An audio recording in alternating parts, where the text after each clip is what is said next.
Now it's running. Okay, go.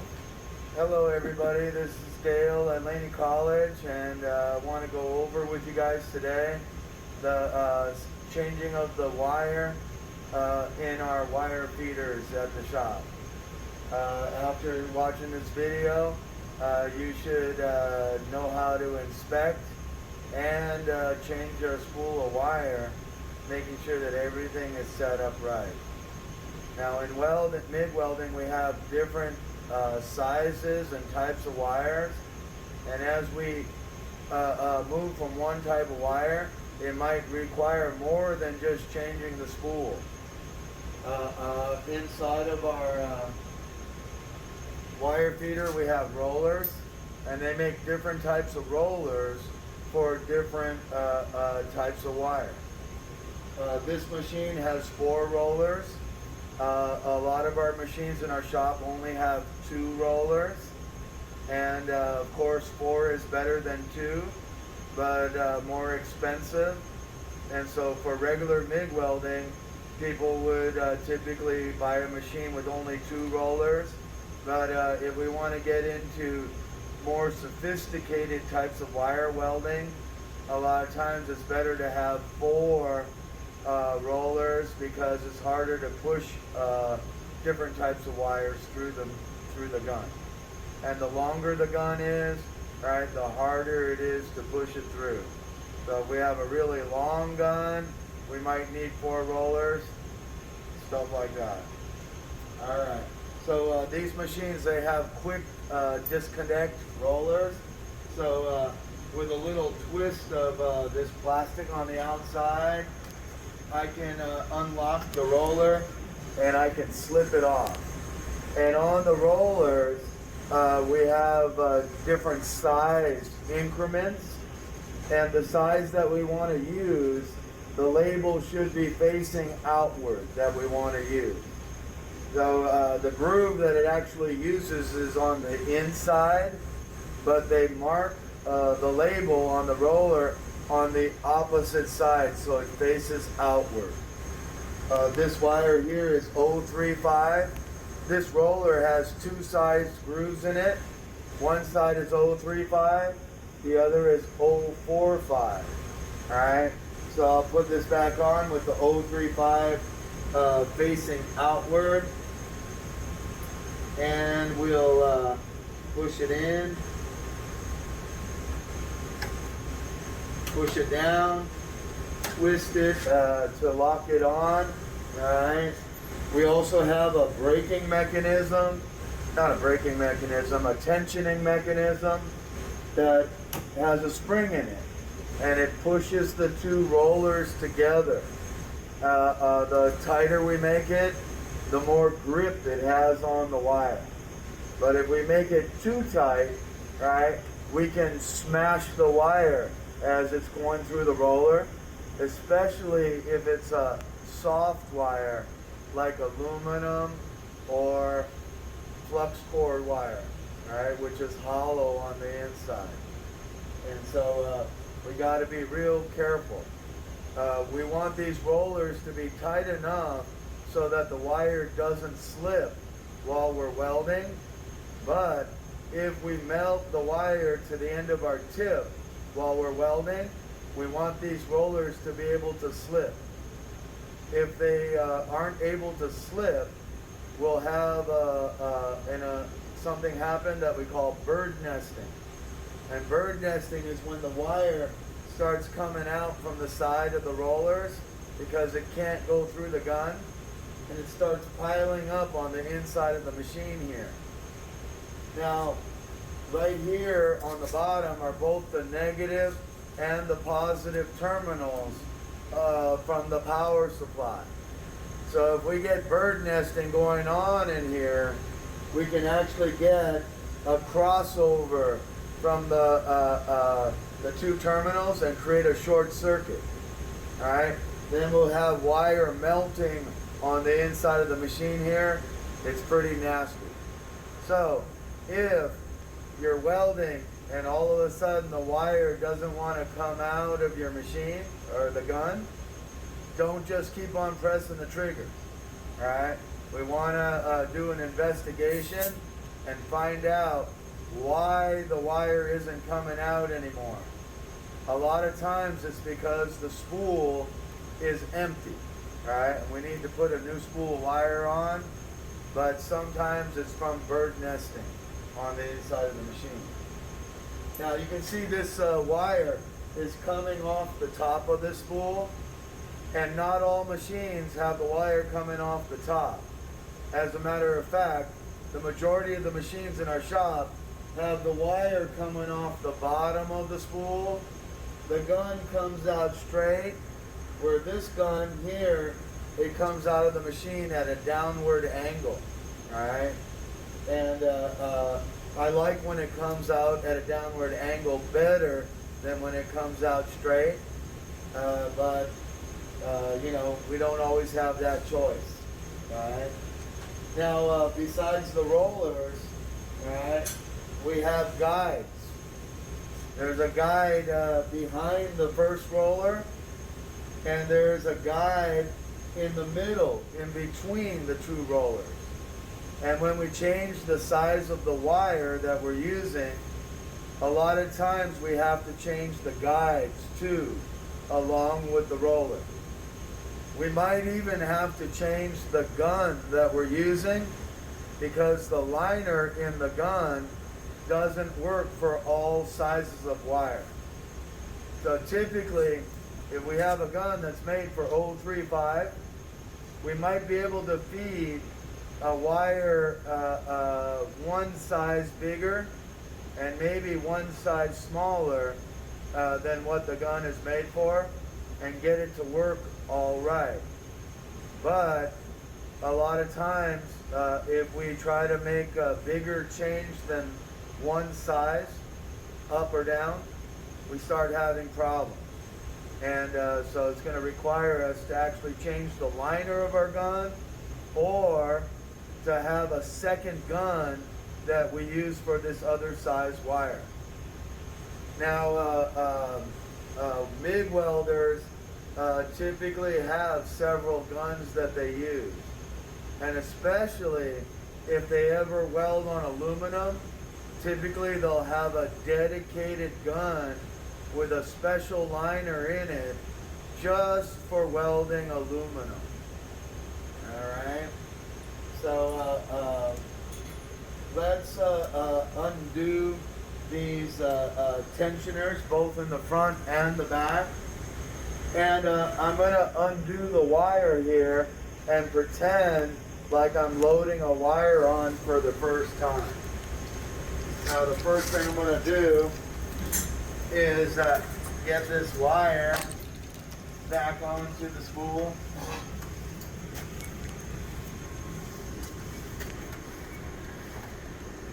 Alright. And I'll take it off. Alright. So now I got a brand new spool and an empty machine here. Now right here is the spool holder, and this spool holder can hold various different size spools. If we have a small spool, we might need to put this spring on to make it so that when we put this clamp on, it pushes the spool against this peg. And this peg is attached to a braking mechanism, which makes it so that when we let go of the trigger and stop welding, that the spool doesn't continue to spin. All right, if it continues to spin, then we might lose all the wire off of our spool accidentally. Okay, now I'm feeling this braking mechanism, and it actually feels a little bit tighter than it should be. When we need to make the braking mechanism tighter or looser, we do it by getting a wrench and tightening and loosening this nut right here. And as we loosen it, it'll be easier for it to spin. If it's too difficult to spin, then sometimes it'll make the rollers slip on the wire easier than we want it to. But here we have a 33-pound spool, and so we don't need that spring. But what I need to do is get that pin to go inside this hole. Now I have a little bump on the front of this mechanism that lines up with this peg. So I don't actually need to see this peg to get the spool on correctly. But what I'll do is, as I slide it on, I'll look for this bump, make sure it lines up with the hole, and just slide it back. Now when I turn the spool forward and backward, this bump should move with my hole. Alright? If it moves with my hole, I know I got it on right, and I can put this clamp back on, which prevents the spool from coming off all by itself. I got to be real careful not to let go of this wire, or else it'll unspool, and there's no real good way to put the wire back on the spool by hand. Whenever we try to do that, the wire gets knotted up, and so we end up just having to throw away a bunch of wire. So now I'm gonna bring the spool forward and feed the wire into the hole. And sometimes I can get the wire all the way through into the gun. And so I was lucky, all right, because having to lift these up and put your fingers in there and move that wire around sometimes can be pretty tricky on some machines. But we got the wire all the way through the rollers and into the gun. Alright. So I'm taking these wipers that we have on our wire off. And these wipers are made for MIG welding. It's not anything that we invented ourselves. And basically, metal wire will get dust and dirt on it. And as we feed it through, that dust and dirt will get into our gun and clog it all up. And so the first wiper that we put on is the pink one. And the pink one is dry. And when we put the pink one on, we want to slide it into a crack that brings it in about halfway, and then put this clamp over the crack. The black wiper is typically lubricated a little bit with a special type of lubricant that's friendly to welding, and it wipes the wire second and kind of leaves a little residue on the wire that makes it feed through the gun easier. And as the wire moves forward, it just moves right up to the back of the rollers, and so the wire, after it gets wiped, is nice and clean. Right? So now we're ready to jog our wire through the gun and out the front of the tip. And so what I'm going to want to do is take the cup off of my gun. And all of our guns in our shop have an insulator, and we don't want this insulator to become loose.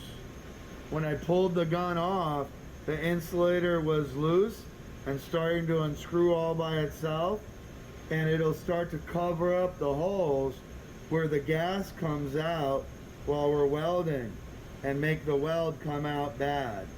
It'll also, as it comes loose, allow this cup to wiggle and move around more than we want it to. Alright? So we always want this to be tight. Now before I jog the wire through the gun, I want to remove the tip. And we always want our tips to be on the gun more than just hand tight. So we screw them on by hand, then we make it a little bit tighter with our wire cutter, which is called a welper. So this wire cutter is made for MIG welding. And we got a front part that we use to clean the tip of the gun. right, out. We got an area in the middle that's made for tightening the tips, right? And we have an area in the back that's made for gripping the cup.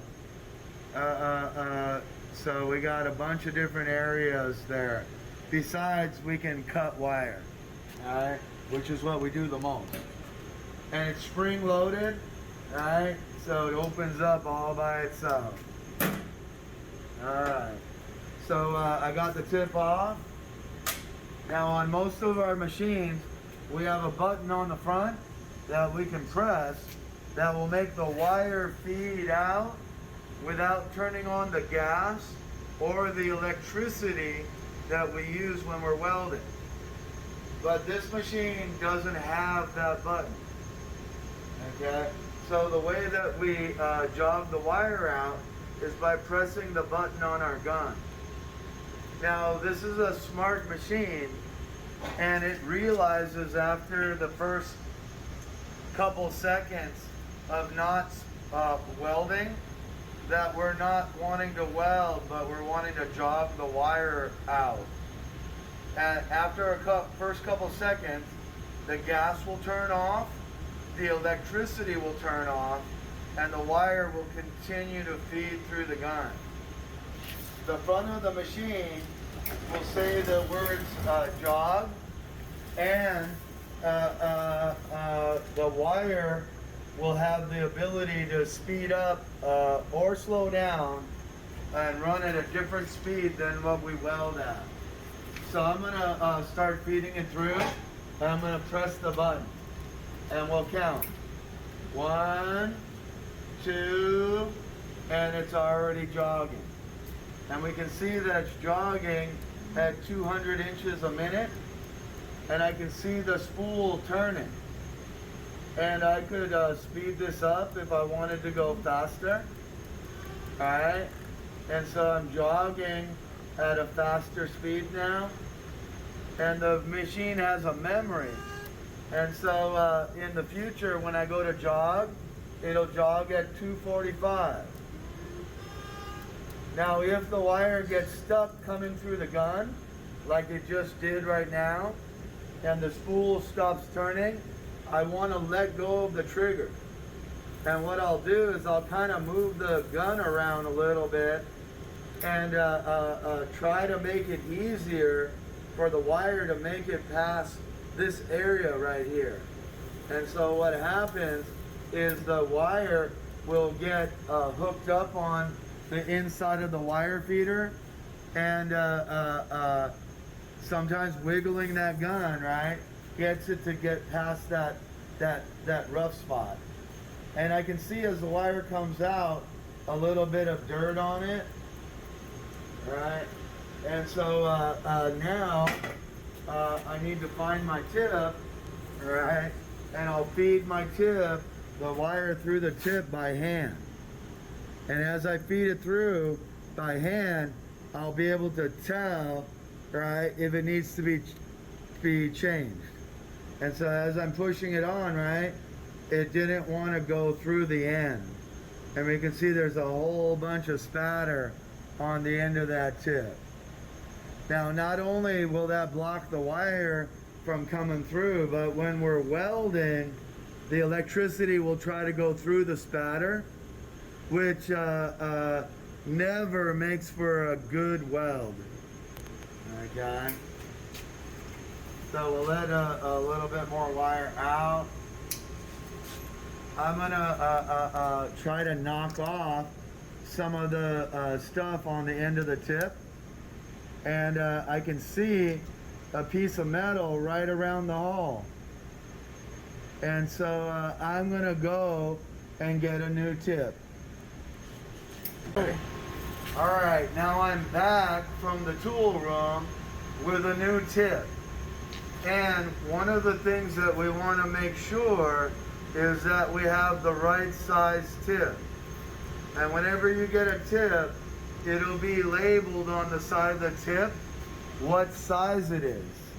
I don't think the camera will be able to pick up on that, but it's written down there. And one of the things I tell my students is that it's the welder's responsibility to make sure that everything about their machine is set up correctly before they start to weld. And that even includes the size of the tip. So whenever you go to get a new tip and a tool room person hands you a tip, you want to make sure they didn't hand you the wrong size tip, right? If you put the wrong size tip on, it's not going to weld right. So I'm getting this tip on. I'm screwing it on by hand, making it hand tight. Then I'll grab my welper and I grab it on the end so I don't ruin the writing on the side of the tip, and make it just a little bit more than hand tight. So I can't loosen it by hand anymore. Okay? So now I'll get my cup, and I want to slide my cup on till the tip and the cup are about equal with each other. Okay? Now sometimes when we're doing like a spray transfer or a flux core type of wire, we might want that tip to be inside the gun a little. And so we can slide the tip or the cup forward and the tip goes back inside the cup. Other times we might be trying to get into a corner and we might want the tip to stick out a little bit as we're welding. All right? And so this slide-on cup, which doesn't come with the gun when you buy it, allows us, right, to have that variability. When you buy the gun, it comes with a screw-on cup, and the manufacturer makes cups that have different lengths to them. But that means that the welder has to buy all those cups, making it more expensive. And so this slide-on is a way of kind of saving some money, all right? And it's easy on, easy slide on. Now, to avoid this insulator from unscrewing, what I do when I'm putting the cup on is I'll turn it in the direction that makes it tighter. And when I'm pulling it off, I'll also turn it in the direction that makes the insulator tighter. We don't want to unscrew the insulator, all right? So it's either straight on, straight off, or screw it, twist it in the direction that tightens it, all right?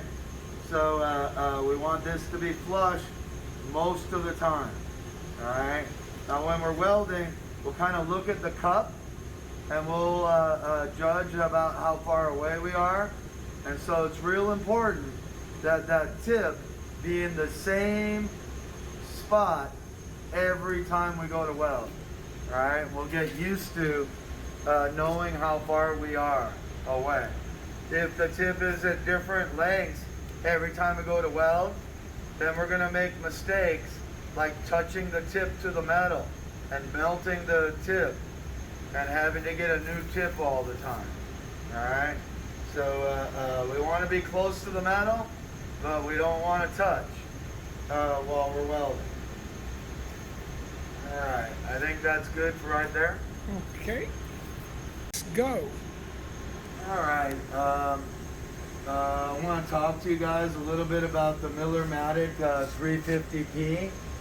This is a pretty sophisticated machine that can do what we call pulse spray transfer. And pulse spray transfer was invented for a robot to do welding, but soon after they invented it for robots, they started making machines where people could do it by hand. And this machine can also use a spool gun, and we could actually be welding on two types of metals almost at the same time. So when we plug in our spool gun, we have a different connection down here, and as we pick up the spool gun and hit the trigger on the spool gun, it will turn off this gun here and turn on the spool gun, and all the settings on the machine will change to what we like to do when we're using the spool gun. Then when we pick up this gun, press the button on this gun, it'll switch away from the spool gun back to the settings that we like to use on this gun. And we can actually use two different gases, a different gas for each gun. So that's just some of the things that this machine can do. Let's go over getting into the menu for the pulse spray transfer. Right now we can see that the word MIG is lit up and that we have volts and wire speed here on the front of the machine. When we go into pulse spray transfer, we no longer are going to be able to adjust the volts. And what we'll do is we'll just tell the machine how fast we want the wire to go, and the machine will automatically adjust the power in order to melt the wire coming out of the gun automatically. Alright, so there's a button here on the left called setup, and the first thing that we'll do when we press setup is basically tell it what type of gun that we're going to be welding with. And so right now we just have a regular MIG gun, but Miller makes a couple of different guns, and as we go through turning this dial, right, we have the names of the different guns that we might attach to the machine. And right here is our spool gun, right, that would be connected to the front. And we just went in a full circle back to MIG. Okay. When I press the button again, and we could try to turn this dial here, and we can see nothing happens above. All right. So we can go to the next part of the menu, and here we're under the process lights up, and it says GMAW MIG. And if we turn this dial here, we can go into GMAW pulse. Alright? So regular MIG welding, right, is with the voltage and the wire speed. Now we're in pulse mode. Okay? So I only have two different modes here, MIG and pulse, MIG and pulse, right? And then here, all right, nothing happens on this side. Okay? So let's go to the next step in the menu. The next step in the menu, we tell the machine what type of wire that we're going to be using. And we got steel wire that's 035 in size. And we don't have every size. Let's see what we have. We got 045, we got 035. 045, 035. So we only got two different sizes of steel wire that we can put in here and do pulse. On this side here, we can change, I know, the type of metal. So SS is for stainless steel, right? AL is aluminum, and this 4 is for the 4000 series aluminum. We got aluminum 5000 series. We got metal core wire, and we're back to steel. All right, and as we go through to the different types of metal, we can also check the different sizes. So with stainless steel, it's just 035 and 045. With aluminum, we got 035 and 3/64. All right, only two different sizes. And with the 5000, same thing, just two sizes. Now, one thing that might be good to point out right now is that when we're doing aluminum, we always use a bigger tip on the gun than the size of the wire. So aluminum has more friction when it goes through the tip, and so we need the tip to be a little bit looser as we're welding. Metal core, all right, they only have one size, 045, that's it. All right, so we're done with that menu. The next set of menu is labeled timers, and right now here we have run-in, and run-in will control the wire speed when you first start welding. And so we have the wire feed starting out at 50% of what we're going to be welding at. And this gives a little bit of what we call a hot start. And so the wire comes out slower, but the voltage is the same. So we get more heat. We could turn this up, and I'm gonna, you can see we can get even over 100. So if once I start turning it over 100, it'll actually start out at a faster speed than what our welding speed is going to be. I can't think right now of any time when you'd want to do that, but the machine has the capability of doing that. As we turn the knob on the left, we can go to different timers. So right now it says pre, and this means pre-flow. And this is a setting for our gas to turn on before we start welding. And you can see right now it's set at 0. And when we're welding on steel, we don't really need pre-flow, but just about every other metal in the world, you would want some pre-flow. And when I turn on the pre-flow, I'll just typically turn it on a couple tenths of a second. And so I don't have to wait very long when I press the trigger of my gun before the wire starts coming out. All right. If we continue to turn it, we see the word post, and this is for post flow. And when we do post flow, right, the gas stays on after we stop welding, and this helps to protect the end of the wire, which is really hot. And we don't need to do it for steel, but again, just about every other type of metal, we would want some post flow.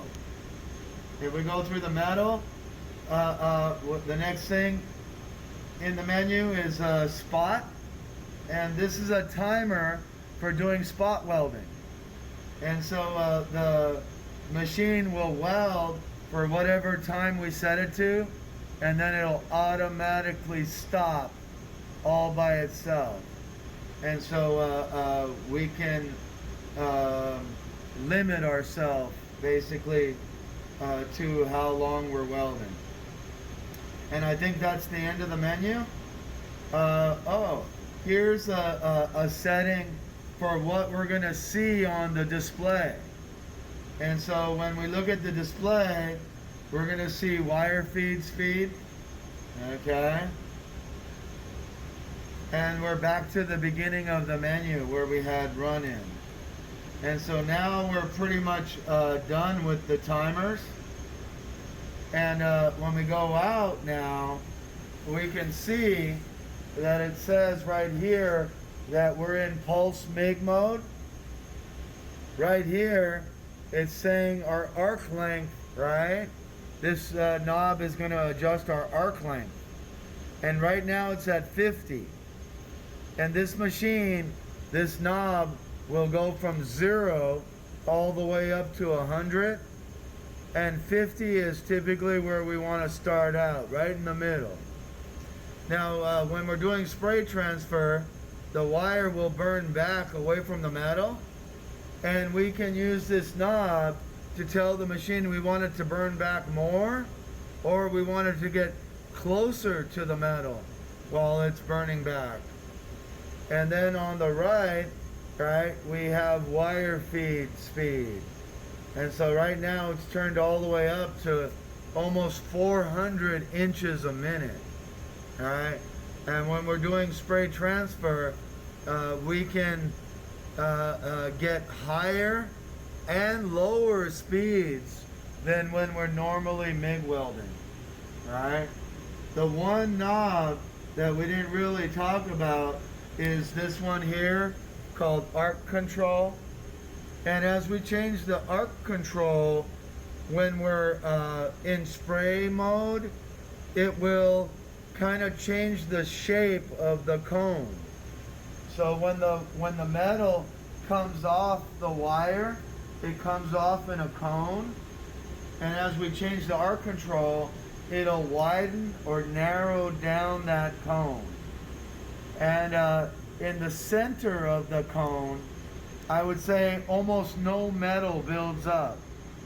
It's all building up kind of around the perimeter of your cone. So if you're wanting to make a small weld, right, that cone has to be real tight. Okay? When we're doing regular MIG welding, this arc control, right, will control the inductance. And so it'll make the arc rougher or smoother when we're welding. So let's press it.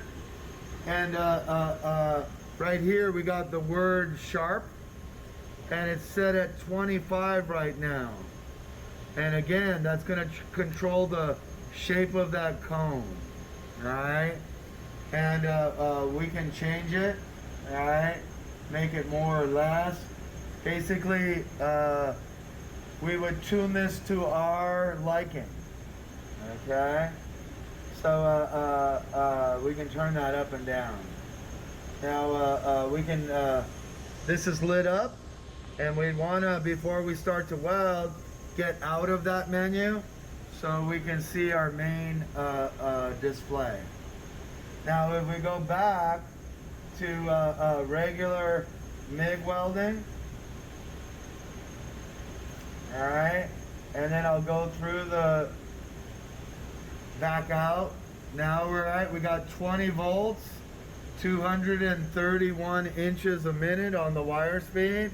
If I press the arc control, instead of sharp, it says INDU for inductance. And it's set at 40, alright? And when we're doing regular MIG welding, we don't want to turn this any lower than 30 or any higher than 50. And 40 is right in the middle, alright? As we turn it down towards 30, it'll make the arc rougher, but it'll dig more into the metal as we weld. We'll get more spatter flying up all over the place, alright? But we get more penetration. As we turn it up to 50, right, it'll smooth out the arc. The arc won't be as violent, but it won't penetrate into the metal as well. Typically, we would turn it up when we want to weld on thin metal, like sheet metal, and maybe turn it down a little as we want to weld on thicker metals, right? And the inductance, right, controls how quickly the power comes on when the wire touches the metal, alright? So when we're MIG welding, the power goes on, off, on, off, on, off as it touches the metal and burns back and goes off, touches the metal again, turns on, burns back, goes off, alright? And so this controls that on speed that the electricity comes on with, right? The quicker it comes on, the more violent things are. So I think we've gone through all of the settings on this machine now. Okay. Okay, go. All right, here we are back again with our millermatic 350p. And right now I wanted to talk to you about different gases that we use for welding. In MIG welding, especially when we're doing synergic pulse, we can weld every type of metal with just two different gases, argon and CO2. If we're not doing synergic pulse, and for example we want to do stainless steel, we might need to get a tri-mixture of gas, where it's a bottle of gas with three different mixes of three different gases inside. But if we have a mixer here, we can take the pure gases of argon and CO2, mix them together on demand, and inside of here I have a knob, right, which allows me to go from 0% CO2 all the way up to 100% CO2 and everything in between, right?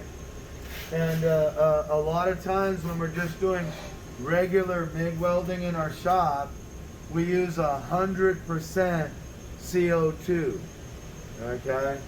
The second knob in here is for our flow rate. And so depending on the size of our gun, what type of welding we're doing, we might want a little bit higher flow rate. And we do that inside of this box.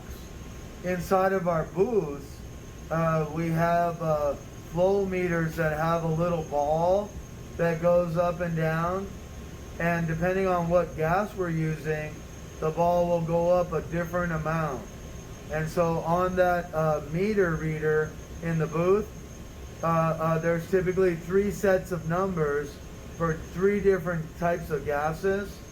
And so when we look at it, we have to make sure we're looking at the right part of the gauge. And we got to watch out. If you try to turn the gauge, sometimes you can start unscrewing the gauge. So we don't want to do that, because the gases will start leaking if we start unscrewing the gauge. All right, so we typically use CO2 for MIG welding, 100%. And I would say one of the main reasons that we like to do this is because it's cheap. Argon, on the other hand, is a very expensive gas. And typically, most welding operations will try to save as much money as possible. So if they can get a good job welding things up with pure CO2, then they won't add any argon to their mixture of gas. The problem is that as a welder, you have to be more skilled.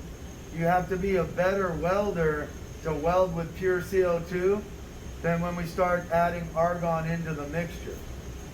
Argon is a better conductor, and what it does, it allows us to be sloppy with our distance. We can pull away a little bit, and when we're using argon in our mixture, it won't be as sensitive to changes in the distance when we're welding, all right? The other benefit that we get when we add argon to our CO2 is it allows us to weld on thinner metal and on thicker metal than when we could with pure CO2.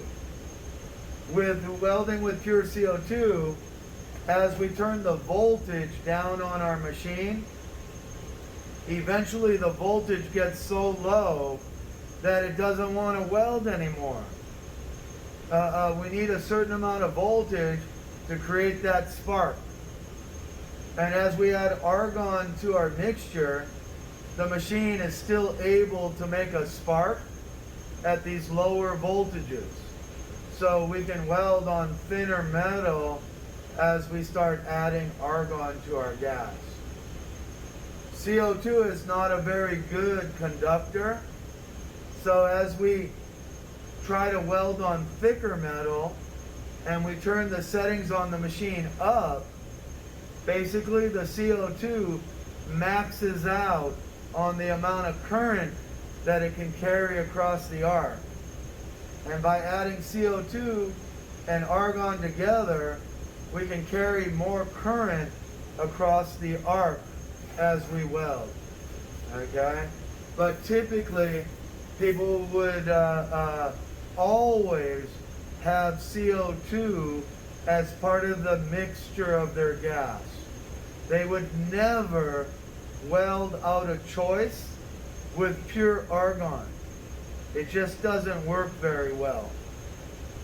The big problem with welding aluminum with a MIG welder is we have to use pure argon. And using pure argon is one of the things that makes welding aluminum very difficult to do. Okay? The CO2 makes everything work better electrically. Okay? It makes the arc go off and on, all by itself. With pure argon, the arc doesn't want to go off. And so we melt the tip a lot of the time. Right? The synergic pulse, right, uses a computer in the machine to turn the arc on and off with the computer. It monitors the length of the arc. When the arc gets long, it cuts the power, and as the arc gets short, it raises the power to keep the arc burning at a constant distance without touching the metal or melting the tip. Now on the back here, I have pure argon and pure CO2. I'm feeding into this mixer. And this mixer likes a certain amount of pressure, all right? So I have to set these regulators back here to the pressure that my mixer wants. And I believe this mixer wants about 50 PSI minimum, all right? And I'll set the pressure to both bottoms. It'll split it up. Okay, hang on. It just stopped again. Now it started again. Okay. All right. So go ahead. All right. So when we're doing regular MIG welding, typically we can use pure CO2 all the way up to about 75% argon, 25% CO2. All right. Once we get more argon than that, then it's we're typically wanting to move away from what we call short circuit transfer. Short circuit transfer is when the wire short circuits with the plate, right? Electricity turns on, burns back, goes off, right? In order to keep the arc from going on and off, we need to have more than 80% argon in our mixture, okay? Typically, when I'm welding steel and I'm doing spray transfer, I will try to get the argon up to around 95% and only 5% CO2. If I'm welding on stainless steel, I'll get the argon all the way up to 98% and only 2% CO2, right? And if I'm doing aluminum, right, then we gotta have 100% argon when we're welding. So typically I'm always above 90% argon. Now, we probably could take it down into the 80s, right? But you know, we can experiment with the different mixtures, right? And we can find what mixture we like the best. If you don't have a mixer when it comes time to weld, you can go to the welding store and ask the people at the store to make up a bottle for you. And when they're filling up the bottle, they can make it whatever mixture that you want. 95.5, right?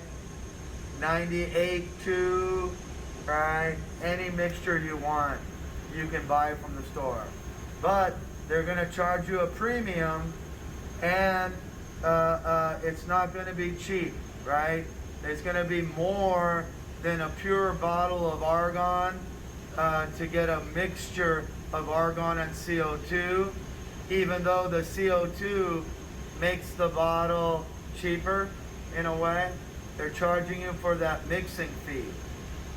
But if you're thinking of getting a mixer like this, you might want to think twice, because this little box is over $1,000 right here.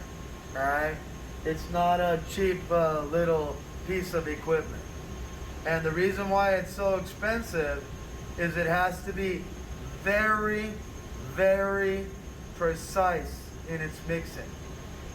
If the argon and CO2 mixture goes up and down at all while you're welding, you'll melt the tip of your gun. And so as we're welding, right, that mixture has to come out exactly the same the whole time that we're welding, right? So that's why we have to pay that kind of money, right?